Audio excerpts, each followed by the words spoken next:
I went to Waldron High School, and there was this guy always hollering on the sideline for Dardanelle. Yeah. That's what I remember about being in high school. It was this guy just going nuts on the sideline.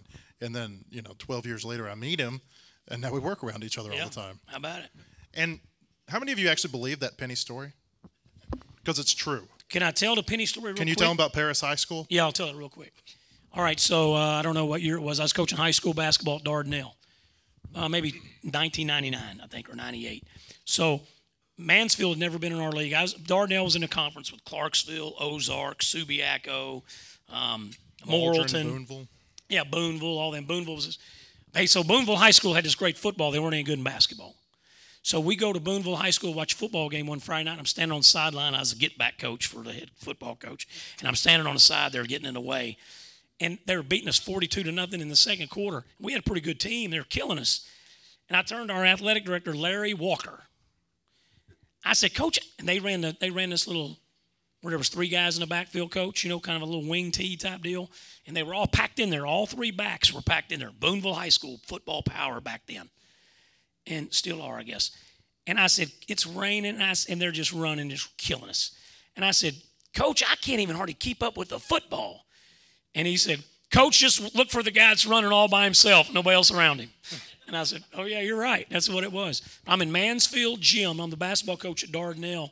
And we had Paris High School was in our conference. That was a good football school back then. They won a state championship in the 90s in high school football, the Paris Eagles. And so back then, I would drive the bus sometimes, just kind of energy. So I drive, we go over there, and we'd beaten Paris 2 times. I still got my CDL if you need it. And I promise, it was hard to get that thing, so I don't want to give it up. It was very hard. I got a CDL. I still pay for the CDL. And, Coach, I came from St. Vincent, Arkansas. And so I'm sitting there in the Mansfield. I'm worried sick about playing Paris. And we'd beaten them by like 1 and by like 2. And they had these great football players that played basketball. They were 6'3", 6'4", 6'5". One of them's name was Austin McKnight. I think he ended up coaching at Danville for a long nowhere else. But he was a really good basketball player too. And we beat them in 2 close games. We're in the district tournament. We got to win this game to go to regionals. And in small school, Dardanelle wasn't that small, but in class 3A time, you have district, regional, state. And so we got to win this game or the season's over, and I got a really good team. And we're playing this game to win and advance. And I was so worried about Paris. And I was praying and doing all kinds of stuff. And we get to the gym, Coach Dunn, and it's one of them old school gyms at Mansfield. I don't even know how they're hosting the district tournament in this old gym. We walk in there, and we shared a bathroom with Mansfield's team. With Paris's team in the Mansfield gym.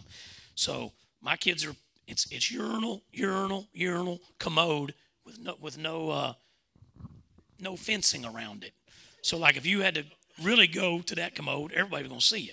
So I walked in there, and my players are there, and young guys, they only pee like once every 2 days, but we've been on the bus for like 2 hours, so they're peeing.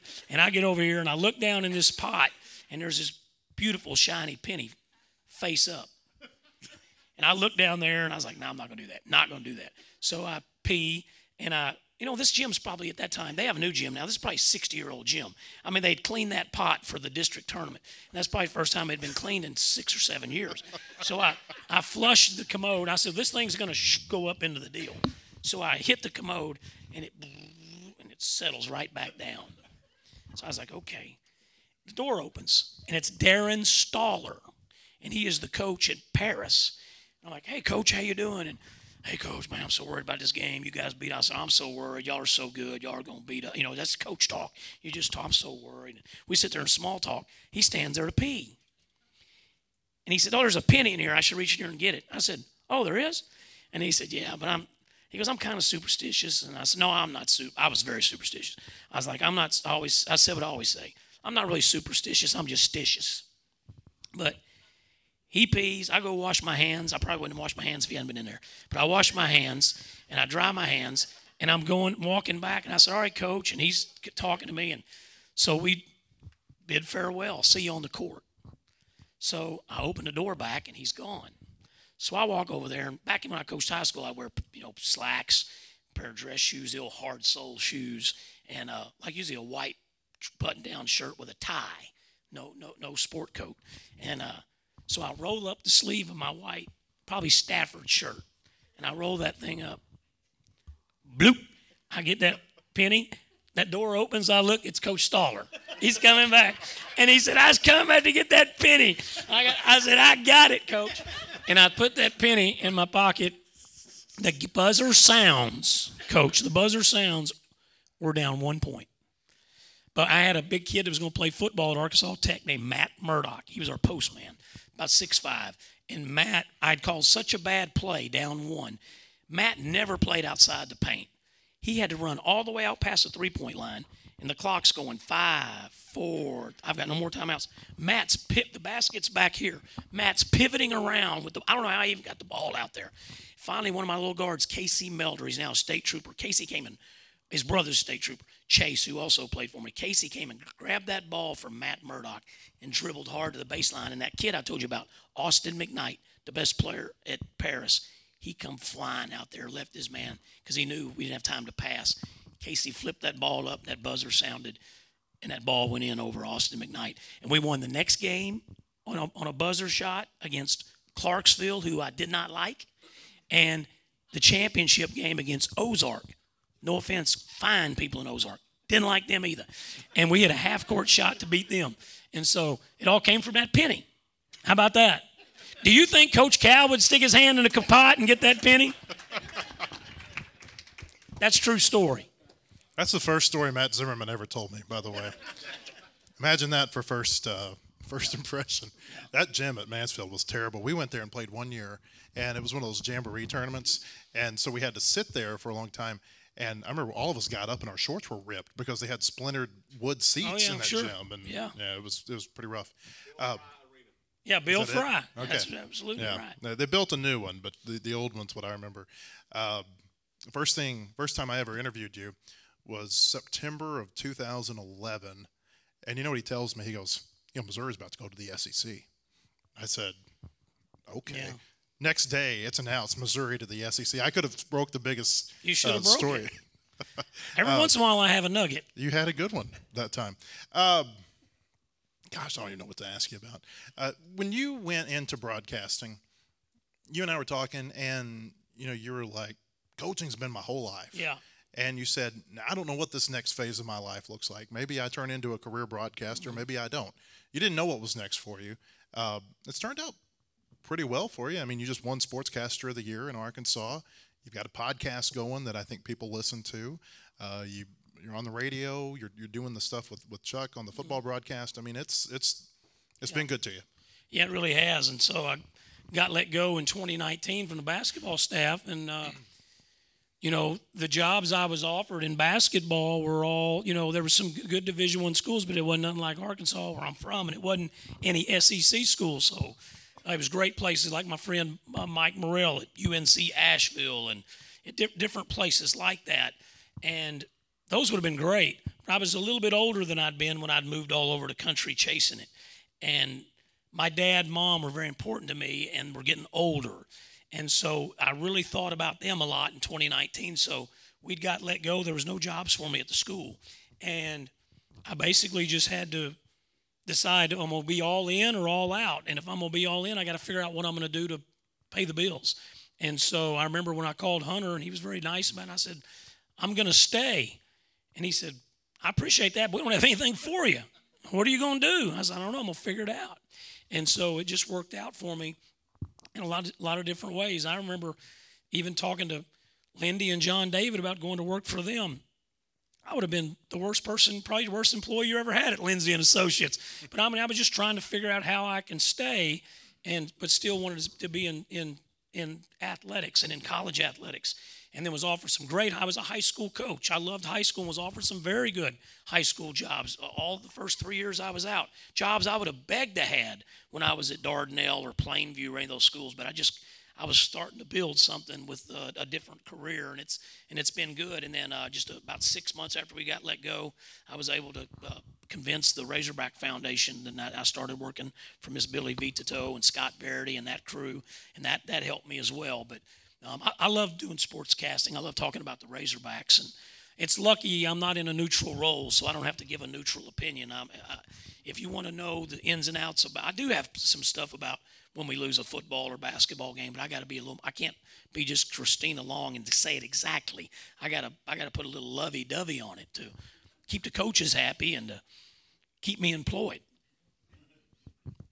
Talk about your role at the Razorback Foundation, what you do there, and explain to people the difference between the foundation and the collective and how you kind of complement one another. I mean, you both have the same objective. You're wanting to help the Razorback athletes, but it's definitely very separate. different work. Yeah, different world. The Razorback Foundation is a fundraising arm for the Razorbacks, and there's years that we'll have to produce anywhere from 22 million to, if we're doing a building project, maybe 40, 45, 50 million that goes from our foundation to the athletic department.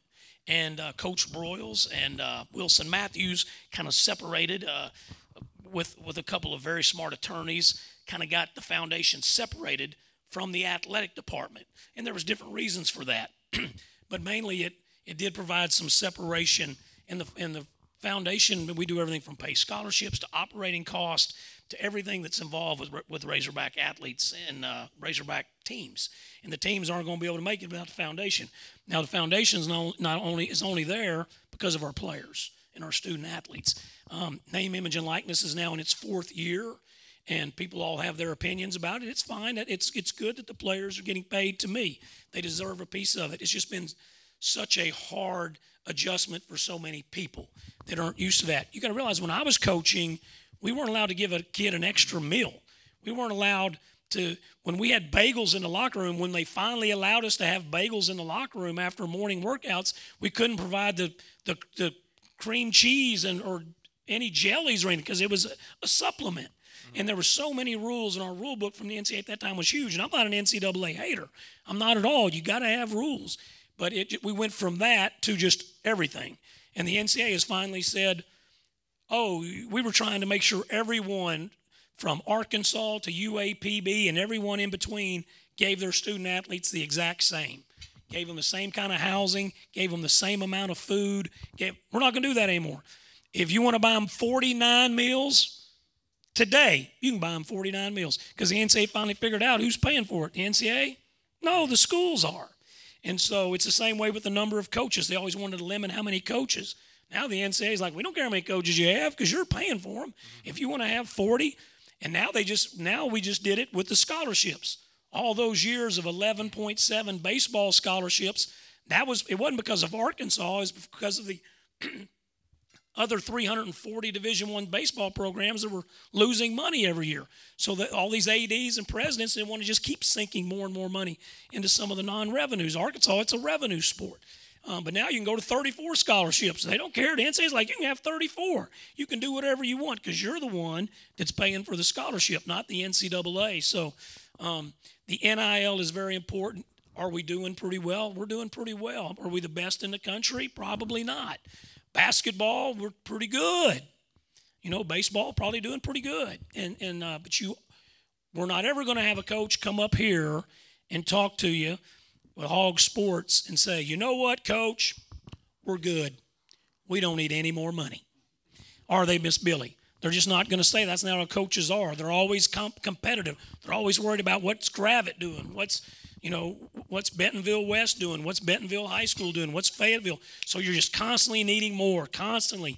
And that's what NIL has become, and it's with really no rules. It's hard. Coach Pittman talks about it all the time. A guy can come in, whether it's a current guy on our team or it's a guy he's recruiting, and he can say, hey, South Carolina has offered me $500,000. You're giving me $250,000. Hopefully he's telling the truth, but there's no way to prove any of that stuff. And you got to decide how bad you want this guy. And then you got to decide, can we come up with this money? There's a lot of student. I'll tell you, there are people who complain about NIL, but there are no student athletes are because they're doing pretty well in it. You coaches, you analyze everything. So I want to ask you about the 9 years that you spent here as an assistant and a director of basketball operations. I always tell people that I thought Mike Anderson's coaching tenure, it laid the foundation for somebody to come along and do something really great. He left the program in a better shape than he found it. If you look back on it, why was it that you guys just weren't able to get enough tournament wins and it didn't work out? Because when he came here, people thought he'd be here for the rest of his life. We had really good players. We needed another piece or two sometimes.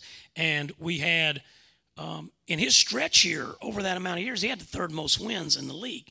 Kentucky, Coach Cal, and then Florida, then us. But at Arkansas, you can't keep getting beat in the first round or the second round and not make a deeper run. You know, when you look at his numbers and that staff's numbers, it's as good or better than Muss's in the regular season. But Muss went to an Elite Eight, and a Sweet 16. And that's incredible. That's awesome. That's great work.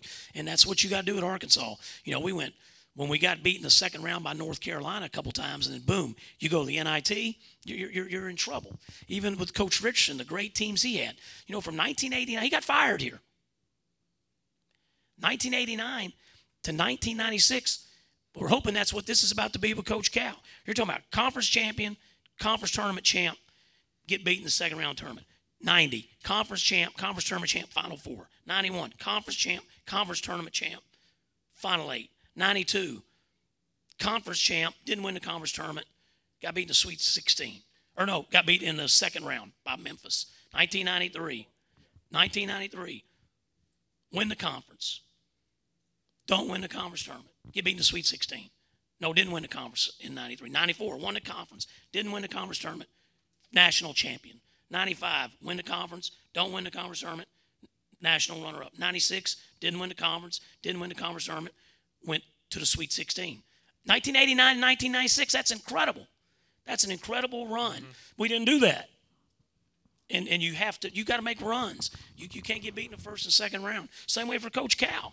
He can have a great year and get beat in the first round. It's going to be fine. We're going to be fine. But if he gets beat in the second round next year, okay, that's fine. He gets beat. And you know, that's just how it is. This is Arkansas. It's expected. Got a lot more I could talk to you about. We're about out of time. I will ask you, the story of the day is the slobber hog. Is it true that you put up the $500,000 matching? Well, since I work basically for free for Billy Vizito, I did not put that money up.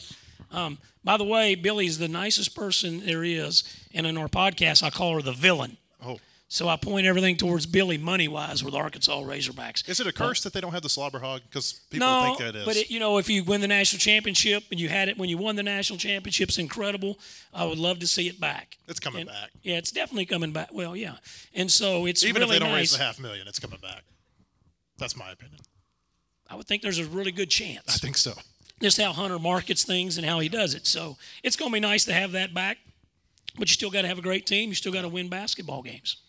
Matt, appreciate your time. Thank you for coming up here. Thank you so much. Thank you.